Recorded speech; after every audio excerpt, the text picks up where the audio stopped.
শুভলক্ষ্মী মোহনার ৬ বছর আগের সমস্ত কুকীর্তির ঘটনা জানার পর মোহনাকে জেলে পাঠিয়ে উচিত শিক্ষা দেবে, এমনটাই আমরা এই পর্বে দেখতে চলেছি। স্বপনের বোন শুভলক্ষ্মীকে ফোন করলে শুভলক্ষ্মী জানতে পারে স্বপনকে কেউ মেরে ফেলার চেষ্টা করেছিল। শুভলক্ষ্মীর তখন সন্দেহ হয় নিশ্চয় এটা মোহনার কাজ। মোহনা নিশ্চয় তার অতীতের ঘটনাকে ঢেকে রাখার জন্য কলকাতার ওই হসপিটালে কোনো ভাড়া করার লোক রেখেছিল। এরপরে দেখায় স্বপনের ট্রিটমেন্ট চলছে। স্বপনের জ্ঞান ফেরার সাথে সাথে স্বপন শুভলক্ষ্মীকে ভিডিও কল করে।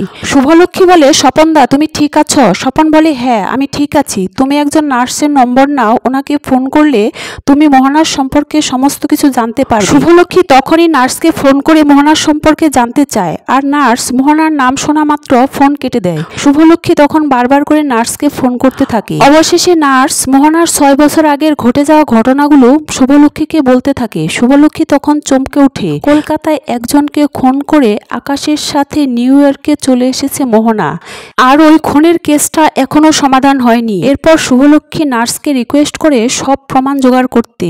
নার্স তখন সমস্ত প্রমাণ শুভলক্ষ্মীকে পাঠিয়ে দেয়। শুভলক্ষ্মী দেরি না করে তখনই নিউ ইয়র্কের থানায় গিয়ে ওই প্রমাণগুলো দেখানো মাত্র পুলিশ রায়বাড়িতে চলে আসে। মোহনা পুলিশকে দেখে ভয় পেয়ে যায় আর বলে, এখানে পুলিশ এসেছে কেন? শুভলক্ষ্মী তখন মোহনাকে দেখিয়ে বলে, শি ইজ মোহনা। পুলিশ মোহনাকে অ্যারেস্ট করতে গেলে মোহনা বলে, আমাকে কোন অপরাধে অ্যারেস্ট করা হচ্ছে? শুভলক্ষ্মী তখন বলে, ইন্ডিয়ায় ৬ বছর আগে তুমি যে খুন করেছ সেই অপরাধে।